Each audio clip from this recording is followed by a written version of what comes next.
18 horas. Notícias de Manaus, Amazonas, Brasil e do mundo. Agora na Mix. Legal, 6 horas, 1 minuto em Manaus, começando mais uma edição do programa 18 horas. Eu, você, querido ouvinte, e ela, Karime Leão. Fala, Carlão, boa noite. Boa. Muito boa noite pra você, sintonizado aqui com a gente em 100,7. A gente já começa agradecendo a sua companhia, a sua audiência. Sim. Estamos juntos a partir de agora até as 7 da noite aqui no 18 horas. Mix. E é claro, hein, sempre contando com a sua participação aqui no 18 horas. Acione aí o nosso WhatsApp, que é o 994887592 e participe conosco. Participa do 18 horas com a gente quer saber a sua opinião, quer ouvir o que você pensa a respeito dos assuntos que a gente aborda aqui no 18 horas. Tá valendo também a sua participação para você que nos acompanha ao vivo pela live do YouTube. Manda a sua mensagem de texto e não esquece de seguir a gente nas redes sociais no @18horasnews. Combinado, 994887592 é o nosso WhatsApp para você participar. 18 horas. Agora direto pro trânsito, hein, Karime? Segunda-feira deve estar na boa, né? Vamos lá, vamos saber como está a volta para casa agora com o repórter André Meirelles. Boa noite, André. Trânsito. Muito boa noite para você, Karime, boa noite, Carlão, boa noite aos ouvintes ligados aqui na 100.7, claro, trânsito nosso de cada dia aqui pela Avenida Humberto Calderaro ou Avenida Paraíba, como era chamado antes, né? O trânsito segue moderado, não é aquele trânsito pesado, carregado, congestionado, trânsito moderado que tem muitos veículos pela via, mas até agora, 18 horas e 3 minutos, dá para trafegar por aqui. Só vai começando o trânsito, só vai começar a ficar mais ali pesado quando se aproxima da Avenida Maneca Marques, que tem aquele retorno onde o motorista, né, vai decidir ele se vai dobrar para a direita ou para a esquerda. No mais, trânsito moderado e a gente segue nas ruas aqui da capital amazonense. Daqui a pouco tem mais informações. Volto com vocês. Obrigada, André Meirelles. Daqui a pouco a gente volta a te chamar. 6:03, você é o melhor mix do Brasil. 18 horas. Agora conferindo os destaques do programa 18 horas de hoje. Crise na saúde. Mais uma criança morre à espera de internação em hospital do governo do Amazonas. Ministra Marina Silva está em Manaus para a abertura do Congresso Internacional de Educação Ambiental. Estacionamento Zona Azul fica mais caro a partir de agosto. 400 toneladas de lixo foram retirados dos rios de Manaus nos últimos 50 dias. Agora 6:03, você no melhor mix do Brasil, começando mais uma edição do 18 horas até às 7. Estamos juntos com você com esse e com outros assuntos, conferindo os destaques desta segunda-feira, 21 de julho de 2025. Está no ar só pra você aqui no melhor mix do Brasil. Mais uma edição do 18 horas. 18 horas. Olha, a gente começa com um questionamento, outro, que a gente, inclusive esse a gente tem sempre feito. Até quando o governo do Amazonas vai deixar as pessoas morrerem em espera de atendimento? Esse fim de semana, mais uma criança morreu num hospital à espera de atendimento, Karime. Carlão, verdade, Carlão. A mãe estava esperando uma vaga para a criança no Hemoan, mas a menina começou a vomitar sangue e foram procurar atendimento médico. O desespero dessa mãe pedindo ajuda viralizou nas redes sociais nesse fim de semana. Infelizmente, essa menina morreu. Quem está com esse caso, acompanhando os detalhes, é a repórter Nathalie Moraes, que conversa ao vivo agora com a gente. Antes de mais nada, a solidariedade à família dessa criança que morreu à espera de atendimento médico aqui no estado do Amazonas. E é isso, né, Nathalie? Infelizmente, mais uma criança morre à espera de vaga num hospital do governo do estado do Amazonas, não é isso? É isso mesmo. Muito boa noite para você, Karime. Boa noite, Carlão. Boa noite, ouvintes do programa 18 horas. A gente está falando de mais uma morte que poderia ter sido evitada, Karime. É a morte da pequena Heloísa Caldeira, de apenas 3 anos. Ela morreu no último dia 17 de julho, na última quinta-feira, mas somente no fim de semana, né? No último sábado, a mãe da Heloísa acabou publicando um vídeo nas redes sociais pedindo justiça, pedindo ajuda, porque isso realmente foi uma brutalidade o que aconteceu com a pequena Heloísa. Para quem nos acompanha também através das redes sociais, vai poder conferir a partir de agora um trecho dessa mãe desesperada que veio do município de Beruri, no interior do Amazonas, já com o diagnóstico, Karime. A criança, essa menina de apenas 3 anos, tinha leucemia e precisava urgentemente de atendimento. Ela precisava ser internada no hospital Emoan, no Hospital do Sangue, e aí ela deu entrada no Hospital e Pronto-Socorro Infantil da Zona Oeste de Manaus, que fica inclusive a poucos metros da sede do governo do Amazonas. Vale a gente reforçar. Sim, o hospital fica ali mesmo, na Avenida Brasil, e a poucos metros, né, no sentido contrário da via, fica a sede do governo. Sim. E por lá, Karime, tá faltando muita coisa, e inclusive médicos, e é essa a denúncia que a mãe postou nas redes sociais. Para quem nos acompanha, vamos conferir esse relato bastante chocante da mãe da pequena Heloísa, que infelizmente perdeu a vida. Aqui hoje esperando o médico. Disseram que eu tinha que esperar até 7 horas da noite pra médica vir aqui atender minha filha, que tá vomitando sangue aqui, ó. Ela tá com leucemia, eu tava esperando uma vaga pro Emoan, mas até agora não abriu vaga ainda. E a minha filha tá aqui, ó, morrendo de vomitando sangue aqui, e ninguém veio aqui. A única coisa que a médica passou pra ela aqui foi remédio pra vômito. 18 horas. Karime, Carlão e ouvintes do programa 18 horas, a gente acabou de ouvir aí o relato da mãe da pequena Heloísa, que infelizmente perdeu a vida no último dia 17 de julho. Como eu estava explicando para os nossos ouvintes, Karime, ela veio na última semana do município de Peruri, no interior do Amazonas, em busca de atendimento. E aí a criança chegou lá no hospital por volta de 2 da tarde da última quinta-feira e informaram para ela o seguinte, Karime, que não tinha médico de plantão para fazer o atendimento. Ela foi então à enfermaria, já que a criança estava vomitando sangue e aquilo não cessava. A criança estava muito enjoada desde o momento que saiu de casa. E aí, quando ela chegou para pedir o atendimento, a enfermeira disse para ela que não podia fazer nada porque não tinha médico. A mãe continuou insistindo e a única coisa que foi feita dentro do hospital da Zona Oeste de Manaus foi a aplicação do remédio para cessar o vômito. A única medicação que a criança tomou foi um Plasil para ver se amenizava ali todo aquele enjoo. E a mãe insistia em dizer: minha filha tem leucemia, eu preciso de atendimento. E aí, em meio a essa espera, Karime, informaram para ela que ela teria que esperar até às 19 horas para que a médica chegasse e então fizesse o atendimento. Só que deu 7 da noite. Infelizmente, ninguém chegou para assumir o plantão e essa criança acabou perdendo a vida. Só que, Carlão, esse não é um caso isolado. A gente já denunciou aqui no programa 18 horas dezenas de mortes de crianças que morreram em busca de atendimento. Essa morte, a morte da pequena Heloísa, é sim uma consequência direta da falta de investimentos do governo Wilson Lima quando a gente fala de saúde, né? É falta de gestão, porque o governo, a gente até já trouxe aqui entrevistas com o deputado estadual Wilker Barreto, e ele confirmou que o governo do estado até aplicou 4 bilhões de reais na gestão da saúde no ano passado, só que a gente não vê o resultado, porque são dezenas de mortes de pessoas à espera de atendimento, e no caso das crianças é mais covarde. Mas, Karime, essa é uma morte que não dá pra não colocar na conta dele, porque o Emoan não foi entregue por conta da falta de gestão do governo. Exatamente. Quer dizer, ele diz ter aplicado esses 4 bilhões, só que a gente não vê a aplicação desse dinheiro. Não é? Quer dizer, é mais um caso, é mais uma morte na conta da gestão de Wilson Lima, à espera de atendimento numa unidade do governo do estado. Exatamente. Essa criança, ela precisava de uma transferência com urgência, Karime, com urgência mesmo, porque ela já estava ali no último estágio da doença. E aí, o que acontece? O hospital Emoan era para ter sido entregue em 2019.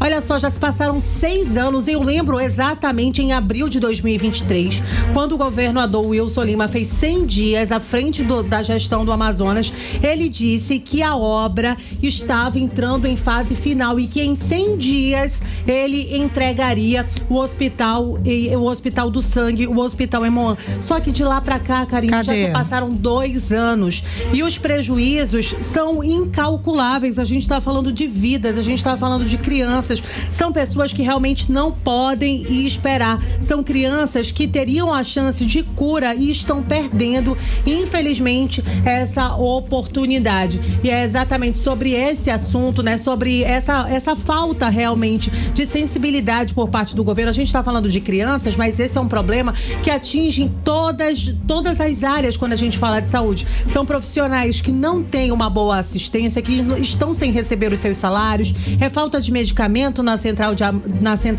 de medicamentos do Amazonas. É um problema realmente em cadeia, a gente pode dizer assim, como afirma o representante, o líder do movimento, na verdade, Todos pela Saúde, Denison Vilar. Vamos conferir.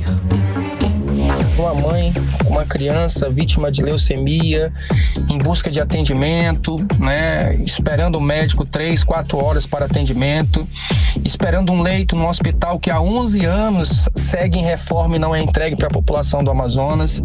Eu, como líder do movimento social Todos pela Saúde, me sinto às vezes impotente, porque a gente precisa de mais gente com a capacidade de se indignar. Nós não podemos normalizar, Karine, que uma criança morrendo a cada 2-3 dias nos hospitais públicos por falta de atendimento, por falta de material, por falta de leito, por falta de profissional, que é uma outra situação.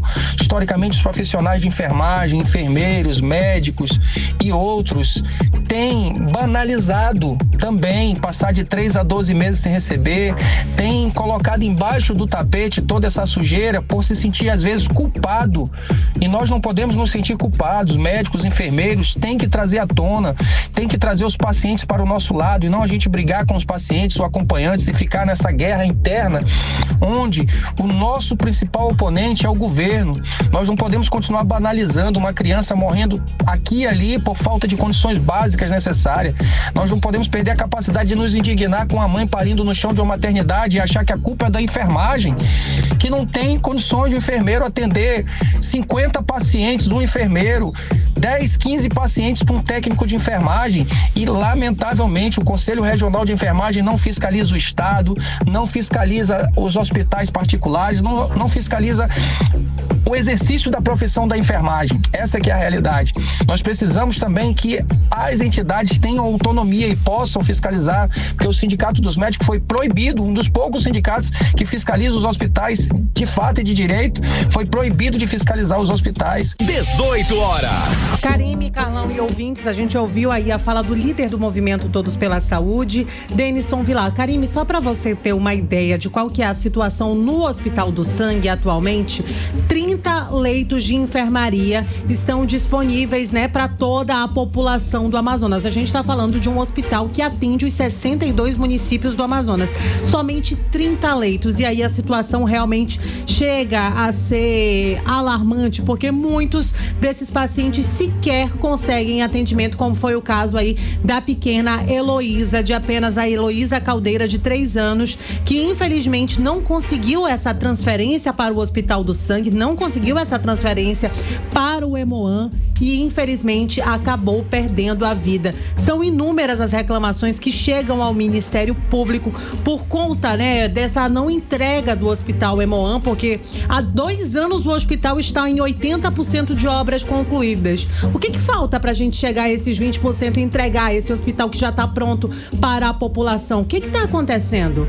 Né? A gente realmente não tem essa resposta, infelizmente, mas o governo segue vendendo por aí que a saúde do Amazonas é a mesma saúde do Albert Einstein e dos hospitais referências no Brasil, Karine. Agora a gente fica questionando e continua aqui o questionamento até quando as pessoas vão morrer. Essa menina morreu, gente, uma criança de 3 anos, por completa incapacidade de gestão do governador Wilson Lima em atender a saúde da população. Ela precisava de um atendimento de emergência. A criança estava vomitando sangue, a criança já tinha um quadro de leucemia, a criança já estava à espera de um leito para começar o tratamento. Isso é uma crueldade, é um crime, chega a ser um crime deixar a população à mercê, à própria sorte, sem esse atendimento básico e tendo dinheiro. É um estado rico novamente, pagamos muitos impostos, então é o mínimo que essa mãe merecer um atendimento, era ter a filha amparada, internada, sendo atendida por médicos, e não, ela ficou à espera, nada foi feito. Até quando vamos ver as crianças morrendo à espera de um atendimento no estado do Amazonas? Volto a falar, chega a ser criminoso. Esse hospital tem os poucos leitos, não está atendendo a população. Agora tem outros inúmeros hospitais que até está piorando, como as gestões da OS, que nós já trouxemos aqui. Ou seja, o quadro não é nada bom. Não é nada bom para a população no futuro próximo. Pelo contrário, deve ainda piorar, não é isso? Infelizmente, né, Karime? A gente tem visto, já tem pelo menos 3 hospitais aqui no Amazonas, 4 hospitais, onde as organizações sociais de saúde assumiram aí à frente a administração dessas unidades. E o que a gente tem visto, né, recebido, são denúncias realmente que chamam a atenção, são profissionais não capacitados, falta de atendimento, falta de leitos, e a situação da saúde no Amazonas, infelizmente, só piora. E a cada dia que passa, mais crianças, mais pessoas morrem à espera de um atendimento nas unidades de saúde do governo do estado do Amazonas. É isso. Obrigada pelas informações, pela apuração, Nathalie Moraes. 6h16, você no melhor mix do Brasil. 18 horas. Olha, a ministra Marina Silva está em Manaus e ela veio para a abertura do Congresso Internacional de Educação Ambiental dos Países e Comunidades de Língua Portuguesa. O evento faz parte de uma agenda de preparação para a COP20, é um aquecimento aí que acontece em novembro, lá em Belém do Pará, Karime. COP30, né, Carlão? Exatamente. O Congresso começa hoje e segue até sábado com a participação de 10 países. O tema desse ano é Educação Ambiental e Ação Local, Respostas à Emergência Climática, Justiça Ambiental e Democracia e Bem Viver. Esse nome todo, bem pomposo.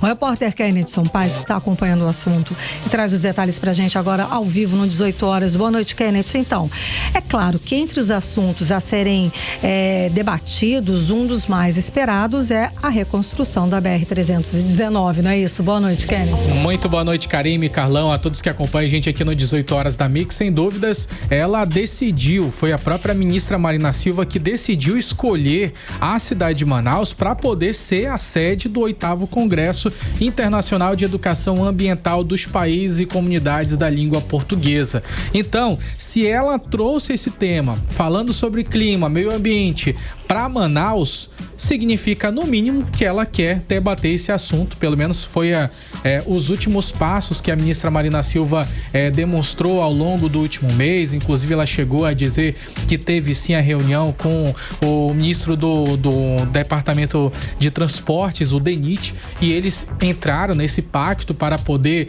conseguir pavimentar a BR-319, mas de um ponto de vista que vai promover a construção dessa pavimentação, mas ao mesmo tempo sem afetar o meio ambiente. É claro que é possível sim que essa pauta entre em vigor, no entanto, é claro que tudo pode acontecer, mas o fato é que a ministra está aqui, ela participou dessa abertura do evento. A gente tem uma reunião de um grande número de pessoas, são 1.600 participantes, são 10 países reunidos, representantes de países que estão reunidos aqui nesse momento na Fundação Matias Machellini, e faz parte dessa preparação para a COP30, marcado agora para novembro lá em Belém do Pará.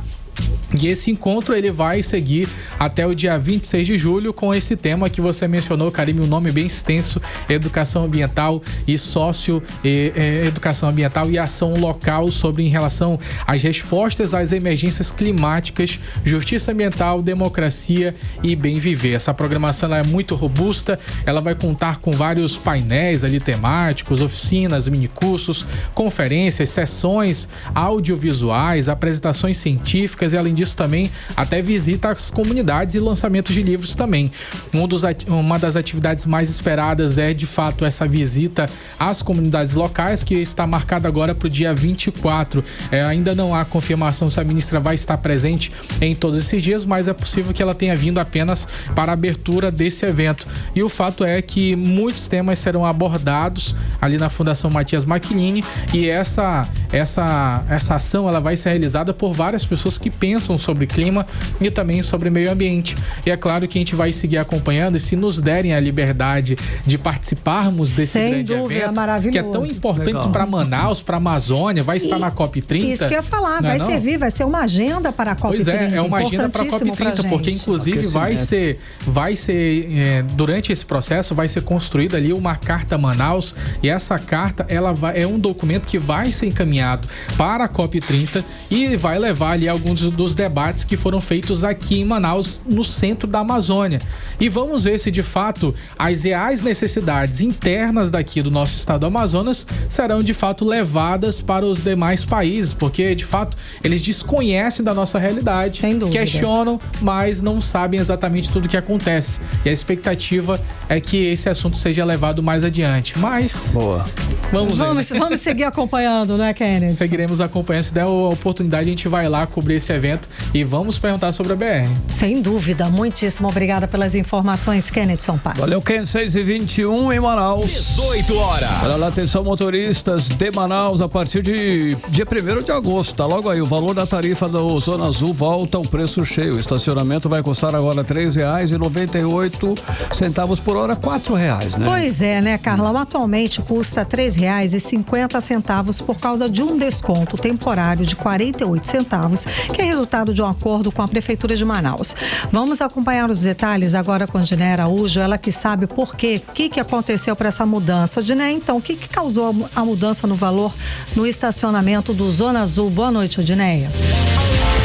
Bom, a mudança segue uma decisão da Justiça que autorizou o fim do desconto de 48 centavos no estacionamento rotativo no centro de Manaus a partir de 1º de agosto. Com isso, o abatimento que vinha desde 2022, a pedido da Prefeitura de Manaus, no estacionamento rotativo, o famoso Zona Azul, acaba no início do próximo mês e a tarifa volta a ser integral de R$ 3,98, como vocês falaram. Segundo Nonato Caldeira, diretor do Zona Azul Manaus, o valor cheio garante a continuidade dos investimentos e a operação do sistema. Desde dezembro de 2022, o Zona Azul vem operando com uma tarifa com desconto de 48 centavos, fruto de um acordo com a Prefeitura Municipal de Manaus por um período de 6 meses. Durante quase 3 anos, esse desconto foi mantido para beneficiar o usuário. E agora, por uma determinação judicial, a tarifa volta ao seu valor integral de R$ 3,98.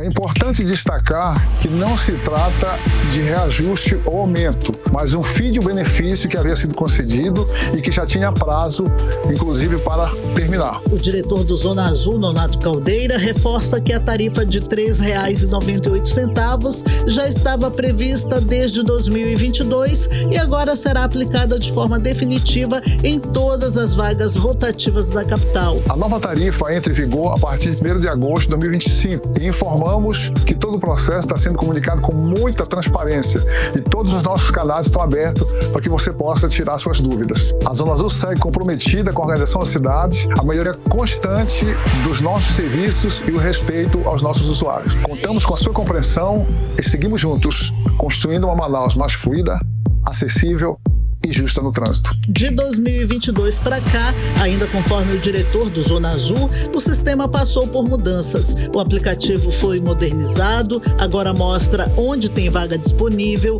o histórico de uso e permite também acompanhar notificações. A sinalização também melhorou e placas com QR Code facilitam o acesso ao aplicativo para ativar a vaga. A empresa também informou que contratou mais funcionários e reforçou o atendimento. Volto com vocês. Legal, Diné Araújo, Carime, vamos pro trânsito? Eu não sei, e aí, repórter André Meirelles está com a gente, porque é o seguinte, eu pedi pro repórter André Meirelles para ele acompanhar essa questão do Zona Azul. Boa. Para ele ver o valor, para ele falar com os motoristas, o que eles pensam a respeito desse aumento e o que eles pensam a respeito do serviço. André Meirelles, e aí, o que os motoristas falaram com você? Boa noite mais uma vez. Trânsito. Boa noite para vocês, aos ouvintes. Olha, as opiniões se dividem, claro. A gente também ouviu a Joana Soares, que é autônoma. Ela falou com a nossa equipe, disse que para ela é um absurdo. Enquanto isso, eu vou falando que a Prefeitura de Manaus informou que vai recorrer ainda desse para que o valor permaneça o praticado atualmente, né, que é R$ 3,50 até aí o dia 31 de julho. O diretor-presidente da AGEMAN, o Elson Andrade Ferreira, ele relembra o ponto que vinha sendo concedido há quase 3 anos, foi o pleito da Prefeitura de Manaus como parte do acordo firmado com a concessionária, isso em dezembro de 2022. E, de acordo com a Prefeitura, 78% da frota veicular aqui de Manaus utiliza isso, Zona Azul, totalizando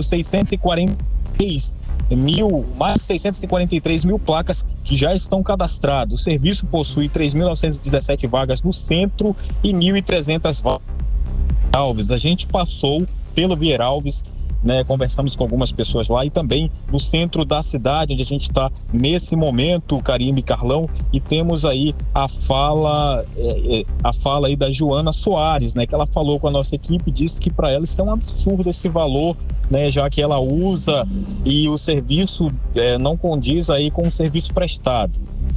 Vamos ver se já podemos. A tarifa do Zona Azul está um absurdo.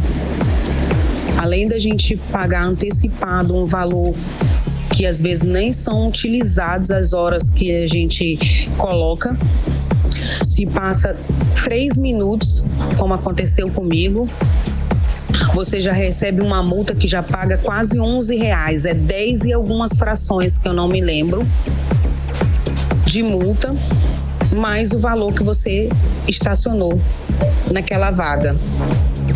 Está sendo uma tremenda falta de respeito. 18 horas. Tá, então, a gente ouviu a Joana Soares, né, que é autônoma. A gente também ouviu o Adam Christian, né? Ele entende aí de Zona Azul, ele é motorista de aplicativo. Além de ele não concordar com esse valor, acha o serviço do Zona Azul, que acha que esse serviço não é bom, o serviço prestado. Vamos acompanhar aí. Nós motoristas viemos enfrentando um problema aí já há bastante tempo com a questão da Zona Azul, né? E agora, pois com a volta desse valor integral de R$ 3,98, devia ter um pouco mais de atenção na questão da fiscalização, na questão também do aplicativo, que muitas vezes dá problema. E às vezes os fiscais não estão no local e a gente tem que estar atrás deles para fazer o pagamento. Fora que o Detran sempre está por ali e às vezes a gente não sabe se pode ou não estacionar o carro naquele local devido à falta de sinalização. Então, não é só prejudicial a questão do valor integral que está voltando, mas é a falta de respeito com nós condutores, que muitas das vezes somos lesionados por conta disso. 18 horas. Então tá aí, a gente ouviu a fala do motorista de aplicativo Adam Christian, né? A gente tem essa informação para quem tá chegando agora, Karime e Carlão, os ouvintes que estão chegando nesse momento. A gente fala aqui que o juiz Pablo de Brito Feitosa, da 4ª Vara da Fazenda Pública, suspendeu o desconto de 48% que vinha sendo aplicado desde dezembro de 2022 na tarifa do serviço de estacionamento rotativo Zona Azul aqui em Manaus, a pedido da empresa Tecnologias de Trânsito da Amazônia. A informação ela foi divulgada pela AGEMAN, que é a Agência Reguladora dos Serviços Públicos Delegados aqui do município de Manaus, hoje mesmo, nesta segunda-feira. E aí, com a decisão, o custo de 1 hora de estacionamento vai retornar ao valor integral a R$ 3,98. E essa medida já começa a valer aí a partir do dia 1º de agosto de 2025. A gente entrou em contato com a Prefeitura de Manaus para saber o que está acontecendo. A Prefeitura informou que vai recorrer da decisão para que esse valor permaneça o praticado atualmente, que é R$ 3,50. Karime, Carlão.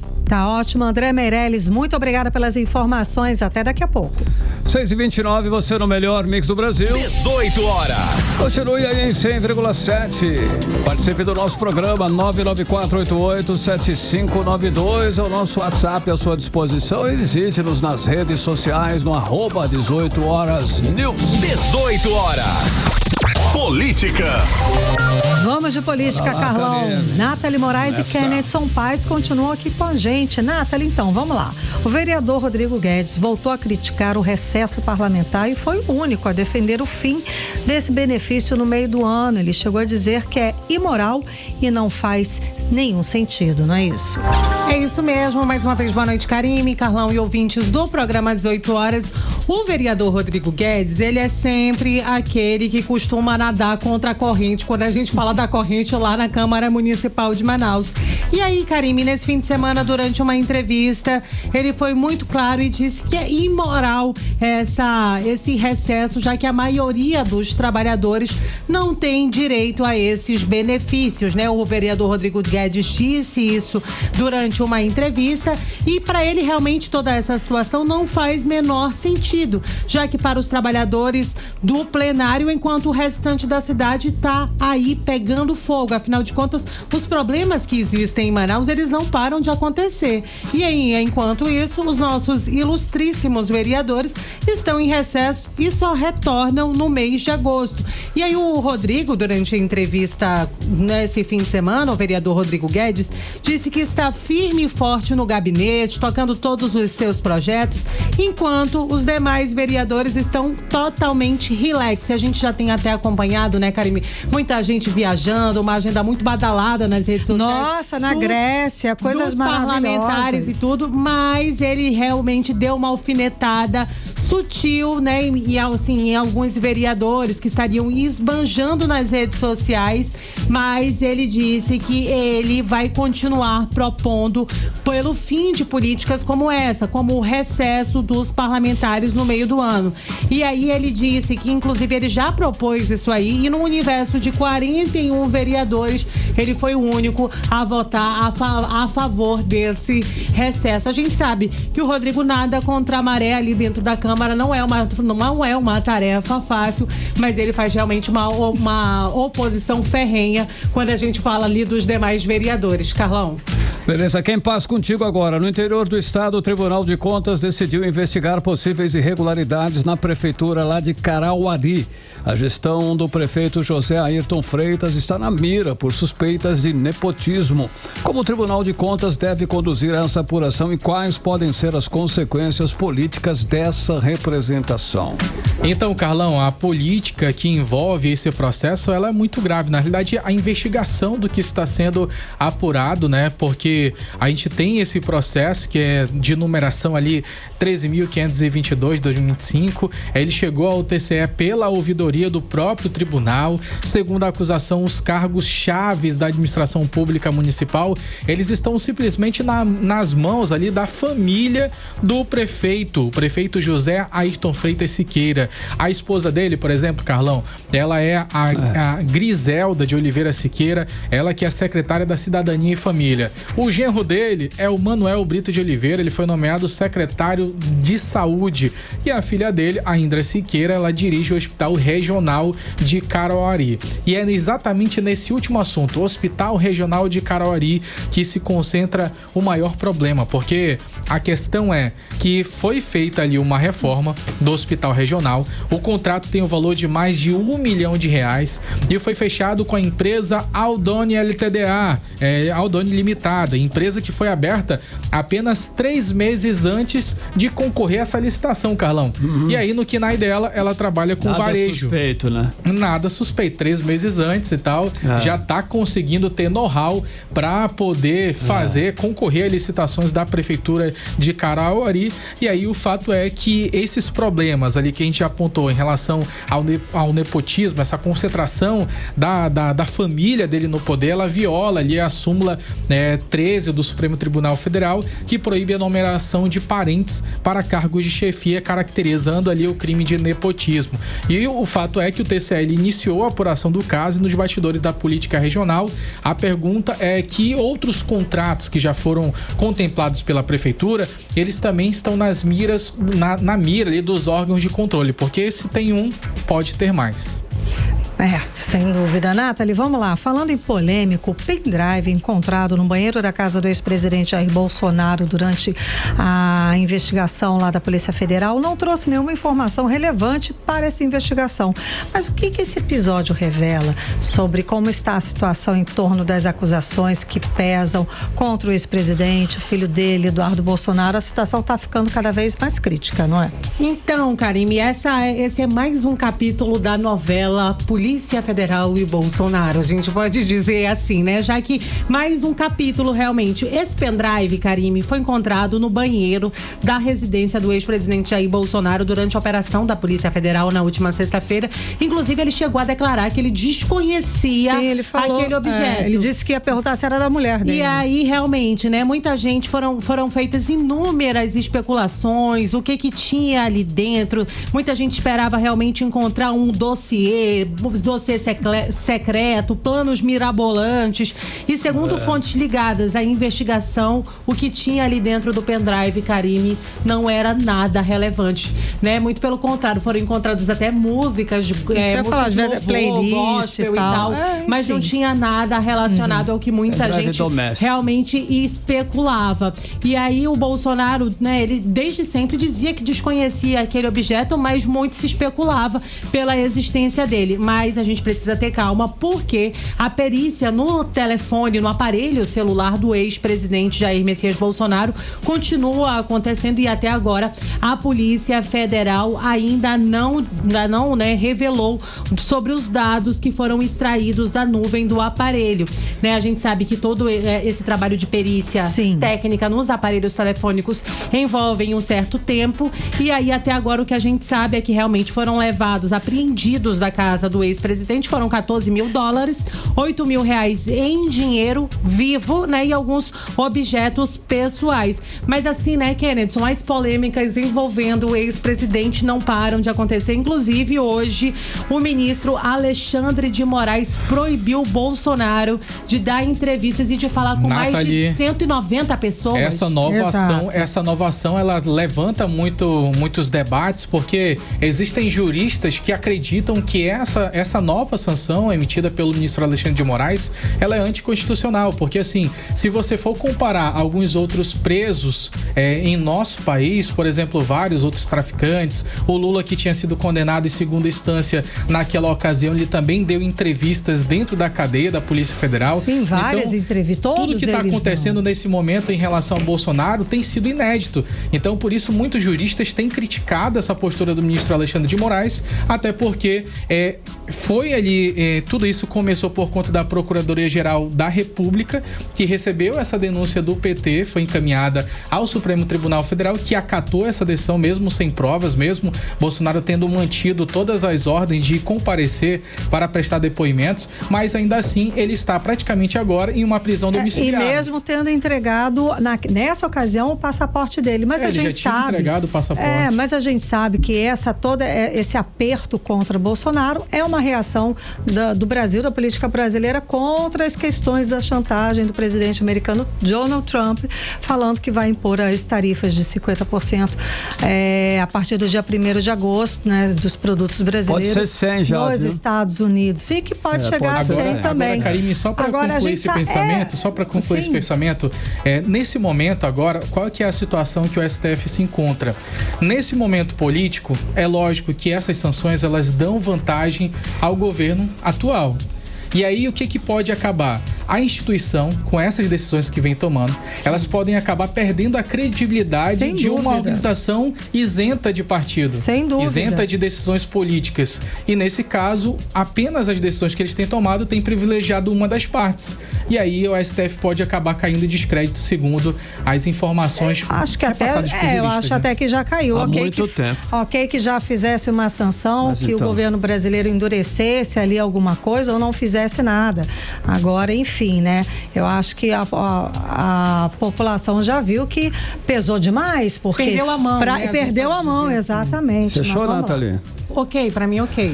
Contigo aí, seguindo, já falamos aqui do deputado Eduardo Bolsonaro, né, inclusive várias vezes, a licença de 120 dias deles terminou, e ele já tem aí faltas não justificadas no site da Câmara. Isso é uma nova polêmica que tá rolando aí, já tá aquele debate, né, se ele tá certo ou tá errado. Diante de tantas polêmicas aí, essas ausências aí, como é que vai ficar essa situação aí? O que você tem observado, principalmente aí da questão popular, né, do que pensa, né, na realidade aí Eduardo Bolsonaro. Carlão, vamos lá. Vou ser rápido nessa daí. Olha só, Carlão, esse é o primeiro dia, na realidade. Porque o último dia útil era sexta-feira passada e aí o prazo final era domingo. Então, o primeiro dia de falta é nessa segunda-feira. Dia útil hoje. Não, o dia útil foi sexta-feira. Então E aí, o que acontece? Nesse momento, Eduardo Bolsonaro já fala com todas as palavras que não vai renunciar ao mandato e também não tem a intenção de voltar para o Brasil. Vamos ouvir agora Eduardo Bolsonaro. De cara, adianto pra vocês, eu não vou fazer nenhum tipo de renúncia, tá? Então, se eu quiser, eu consigo levar o meu mandato, pelo menos aí, até os próximos 3 meses. 18 horas.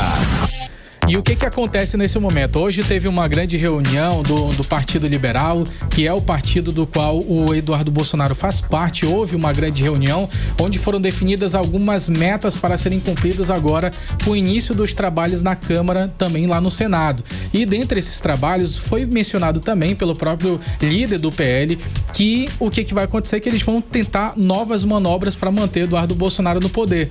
Uma dessas manobras que pode acontecer, não foi revelado lá, mas pode acontecer, é algum governador, principalmente o governador de Santa Catarina, acionar o Eduardo Bolsonaro para ele ser um secretário de Estado. E aí ele pode atuar dos Estados Unidos, mesmo dos Estados Unidos, mais para garantir ali interesses políticos para o Estado no qual ele for fazer parte. Mas ainda não foi confirmado, mas essa é uma possibilidade um pouco mais próxima daquilo que todos eles esperam, né? Pelo menos para manter ele em algum cargo. Em algum cargo, tá certo. Muito obrigada pelas informações, Nathalie Moraes e Kennedy Paz. Para 6h41, você era o melhor mix do Brasil. 18 horas.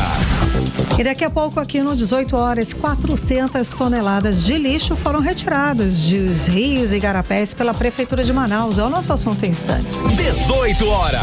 Querem me dar um giro no trânsito agora. Vamos lá, vamos saber como é que está a volta para casa. 6h41. Boa noite, André. Trânsito.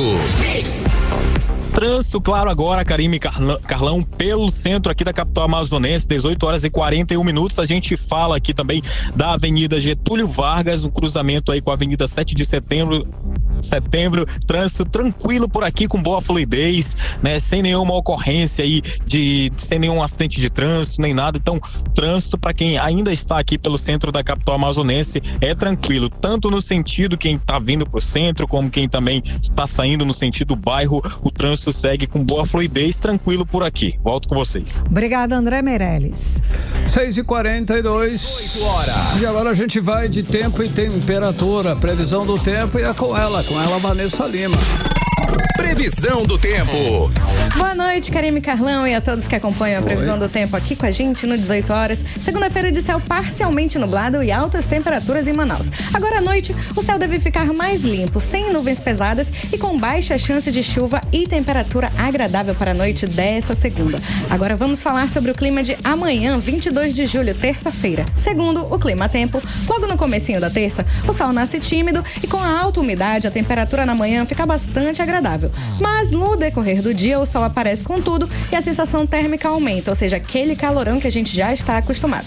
Já à noite, a temperatura cai e o céu fica predominantemente limpo e estrelado. O resumo do termômetro de terça: a temperatura varia entre mínima de 24 e máxima de 32 graus e a umidade relativa do ar fica em torno de 63 a 94%. Muito obrigada, Vanessa Lima. Valeu, Vanessa, 6h43. 18 horas. Olha só, hein, a gente segue. Imagina, Karime, Leão e ouvintes, centenas de toneladas de lixo boiando em plena área alagada de Manaus. Essa é uma realidade dura que equipes da prefeitura estão enfrentando e tem que limpar os igarapés e também o leito do rio. Então é uma batalha. Só nos últimos 50 dias foram retiradas cerca de 400 toneladas de resíduos de lixo, Karime. Muita coisa, viu, Carlão? Nesse fim de semana aconteceu a 6ª operação de transbordo, que é uma ação que mobilizou trabalhadores, balsas, caçambas e máquinas pesadas no porto do bairro Santo Antônio. Vanessa Lima continua com a gente e explica mais detalhes a respeito do assunto. Boa noite, Vanessa. Boa Boa noite, Karime, Carlão e ouvintes. Nesse fim de semana, a Secretaria Municipal de Limpeza Pública, a CEMUSP, realizou a Operação Transbordo, que conduziu mais de 400 toneladas de lixo retirado dos igarapés da cidade até o Porto Trairi, no bairro Santo Antônio. A CEMUSP coordenou a ação, contando com dezenas de trabalhadores dedicados a dar fim a esse problema.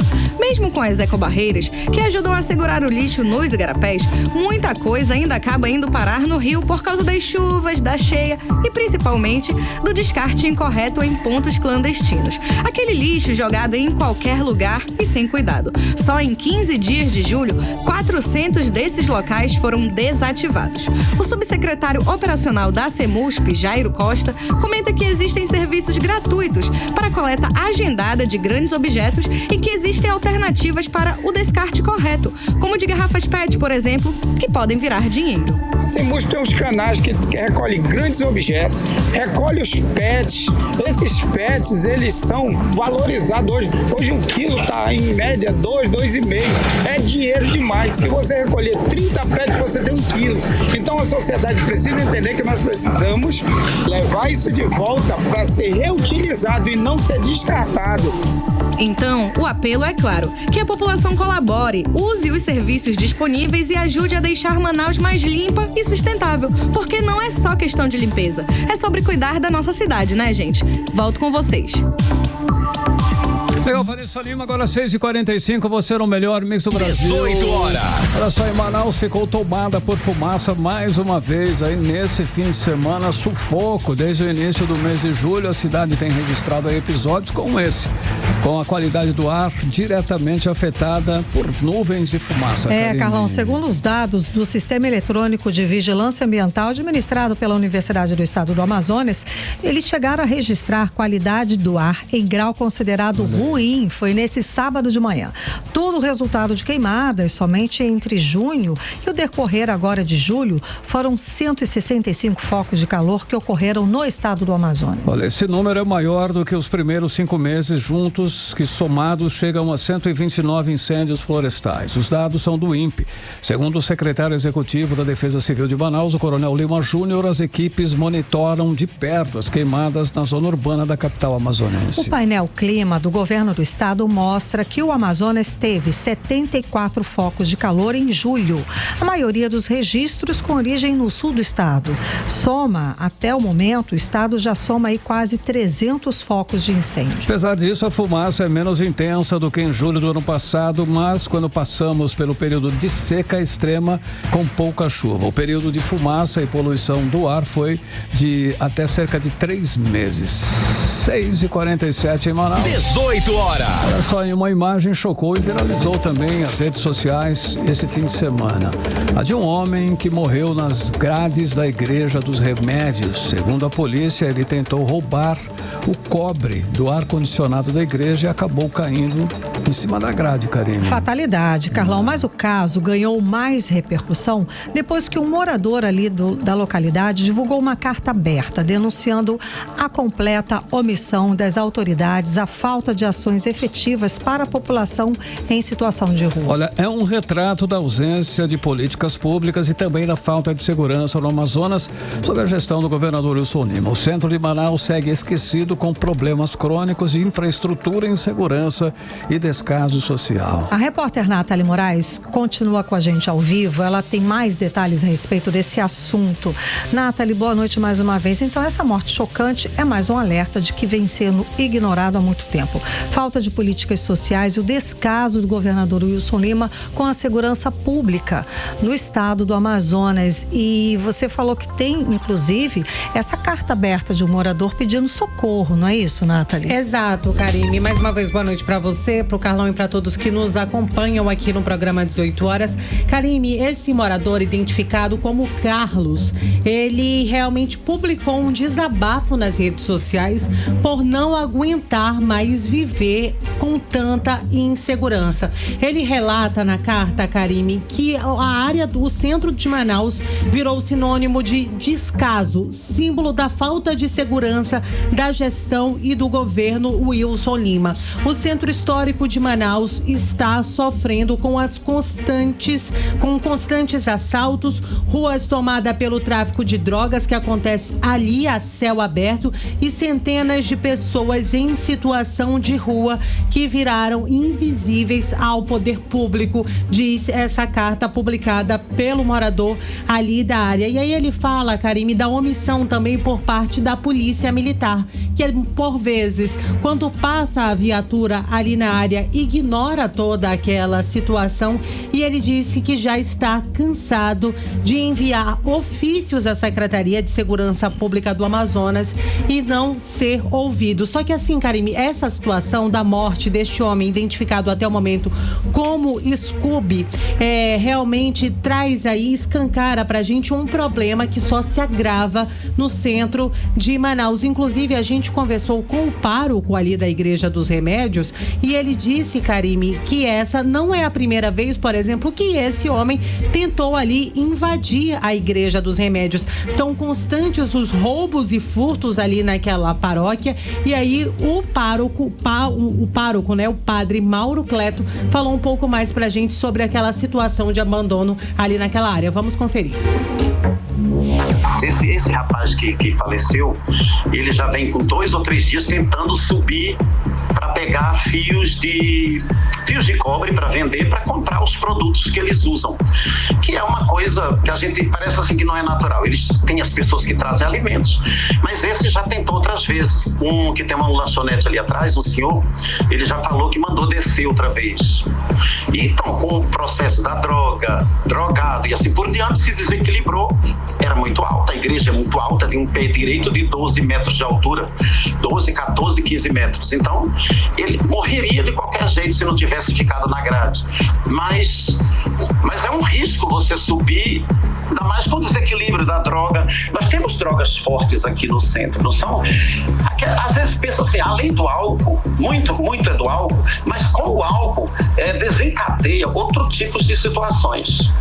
Mas nós temos lugares para essas pessoas irem, que é as Fazendas da Esperança, tem casas de acolhida para desintoxicação de drogas e assim por diante.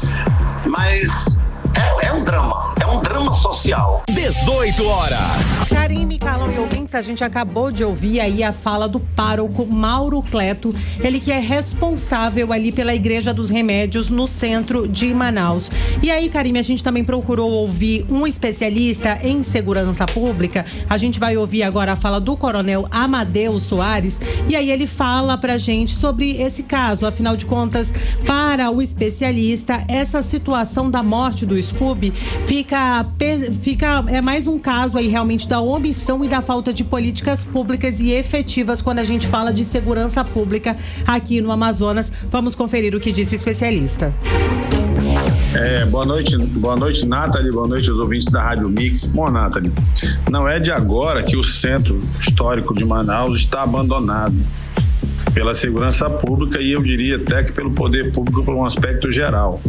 Tanto que começaram a surgir lá cracolândias, ou seja, onde o Estado abandona, alguém vem e ocupa, porque não existe vácuo em política. Não existe. Então, deixou sem ninguém, alguém vai lá ocupar, vai explorar a área, enfim. Agora tem que começar todo um trabalho de formiguinha, com investigação, para ver quem está por trás, e tem que colocar a polícia nas ruas. A polícia não tem como sair das ruas, porque se ela sair das ruas, o crime ocupa. É o que está acontecendo com o centro histórico. E a população tem reclamado de forma sistemática o abandono do centro de Manaus. Então, já passou da hora de se tomar uma providência, de se reorganizar a segurança pública, porque como ela está uma verdadeira bagunça. 18 horas. Karime, Carlão e ouvintes, né? A gente ouviu aí a fala do especialista em segurança pública, o coronel Amadeu Soares. Infelizmente, né, Karime, o centro de Manaus, que realmente deveria ser um cartão cartão postal virou palco de tragédia e de negligência por conta da falta de segurança pública. Sem dúvida. Muitíssimo obrigada pela apuração, pelas informações, Nathalie Moraes. Ok, Nathalie, 6h53. 18 horas.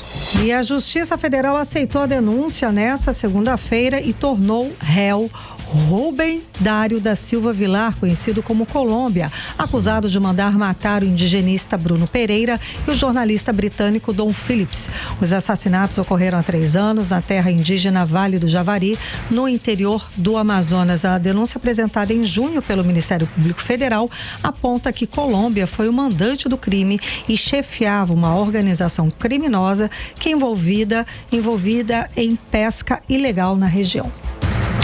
Mix.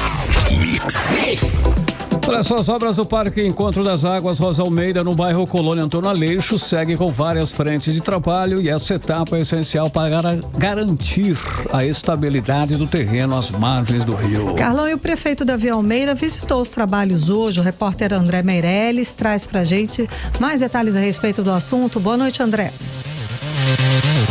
Exatamente isso. Boa noite, Karime, Carlão, aos ouvintes. Olha, as obras estão a todo vapor, até porque as construções de quiosques, drenagem, estacionamento, paisagismo e também os acessos necessitam desse reforço na estrutura para que possa ser construídos no local. O projeto, que é o único no Amazonas, assinado pelo arquiteto Oscar Niemeyer, foi visitado hoje pelo prefeito Davi Almeida, que já adiantou inclusive algumas novidades. O nosso sistema das águas, que um ano ela sobe, no mesmo ano ela desce, nós precisamos fazer a compactação do solo aplicando tecnologias, por exemplo, como as estacas pranchas de aço e também a aplicação de concreto em jet ground. Portanto, esse é o trabalho que nós estamos fazendo de movimentação de terra para fazer a compactação do solo e receber aqui exatamente esta tecnologia de sustentação da terra para que esse movimento do rio de sobe e desce não possa levar esse solo quando tivermos aqui o regime das águas. Portanto, é um trabalho de muita perícia, de muita engenharia, de muita técnica para que a gente possa deixar esse local de uma forma muito positiva e dessa forma nós possamos entregar essa obra para a cidade de... Olha, o parque vai ter um mirante panorâmico voltado aí para o fenômeno natural do encontro das águas, né? Vai ter também um museu em formato de oca, restaurante suspenso e trilhas ecológicas, playground, área de contemplação e espaços para atividades culturais. Essa entrega está prevista para o Natal deste ano, dia 25 de dezembro, com a promessa de consolidar o local como um dos principais cartões postais de Manaus. Então tá aí, Karime e Carlão, já sabem onde vai passar o Natal, né? Com certeza. Sim. Muito obrigada pelas informações, André Meirelles. Valeu, André Meirelles. 18 horas. Esporte. Legal, 6h56 minutinhos, começando o nosso giro de esporte. A gente começa assim, né, Karime? Dia de clássico lá no Maraca. Karime, quem é que ganhou, Karime? Fla-Flu, adivinha? Mengão, né, Carlão? O rubro-negro venceu o Fluminense por 1-0. Com um gol de quem? Pedro, que voltou aos gramados e foi decisivo, né, Carlão? Nos minutos finais. Teve poucos lances importantes, mas o Flamengo esse foi gol. Teve 2 grandes lances e um foi gol. Pronto, é isso. Resumindo, noite de redenção pro camisa 9, que vinha aí sendo cobrado pelo técnico Felipe Luiz. Com o resultado, o Flamengo segue agora na cola do líder Cruzeiro com 30 pontos, 3 a menos que a Raposa. E do outro lado, Carlão, o Flu segue sem vencer desde a volta do Mundial de Clubes, tá? Perdeu pro Cruzeiro no meio da semana e agora estaciona nos 20 pontos. E teve vitória do Verdão também, grande Verdão. O Palmeiras bateu o Atlético Mineiro por 3-2 num jogão lá no Allianz Parque. Destaque para os gols de Luca Evangelista, Maurício e um contra de Júnior Alonso. Lá do lado do Galo, Hulk, né? O Hulk fez 2 de falta e não foi o bastante aí, né? Pois é, o jogo marcou a despedida de Richard Rios, que está de malas prontas para o Benfica. E quem também fez a lição de casa foi o Vitória, derrotou o Bragantino Bragantino por 1-0 no Barradão, com gol de Renato Kaiser. E agora com o resultado, o time baiano respira fora da Z4, né, da zona de rebaixamento, chega aos 15 pontos e empurra o Santos de volta. O Santos tá ruim, viu? Tá no vai, cai não cai, com né? Neymar e tudo, viu? Vamos lá. Cai não cai. Já na Série B, o Amazonas finalmente respira. Goleou o Botafogo de Ribeirão Preto por 3-0 no Zamit, quebrou uma sequência de 2 derrotas.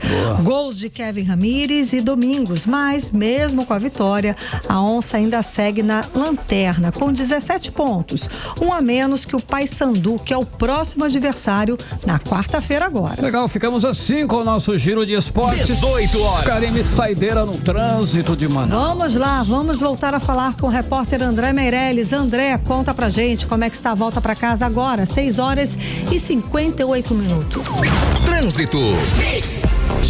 Boa noite. Para encerrar aqui agora esse giro no trânsito, a gente tem informações da Avenida Constantino Neri no sentido centro-bairro. Trânsito, desde que você aí, condutor, já começa a entrar na Avenida Constantino Neri, já vai pegar um trânsito carregado, congestionado por aqui, então tem que ter muita paciência, muitos veículos na via, não tem nada registrado de acidente, é somente pelo horário mesmo. Karime, Carlão, boa noite e até amanhã. Muito obrigada pelas informações, até amanhã, André Meirelles. Boa noite, André Meirelles. 18 horas. E seguimos direto para o editorial 18 horas. Editorial 18 horas.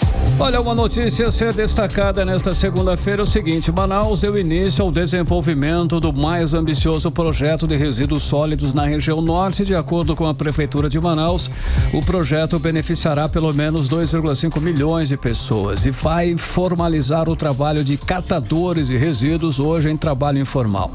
Dentro de um modelo de parcerias público-privada, PPP, a iniciativa se propõe a unir inovação tecnológica, sustentabilidade e inclusão social e deverá ser leiloada na Bolsa Brasileira B3 ainda este ano, com implementação até 2028. O projeto contempla um centro tecnológico equipado com triagem automática, aproveitamento energético por biogás, tratamento de chorume e sistema de coleta seletiva. O objetivo é gerir o alto volume de resíduos gerados pela região metropolitana e evitar o descarte em lixões com potencial altamente poluente. A representação formal do projeto está prevista para a COP30, que será realizada em Belém em novembro. E a ideia busca se tornar referência para outros locais e vitrine de sustentabilidade, justiça social e inovação na gestão de resíduos sólidos. 18 horas. 7 em ponto, Karime. Boa noite, um beijo. Até amanhã. Até amanhã. Você ouviu 18 horas. As notícias do Brasil e do mundo. De volta amanhã.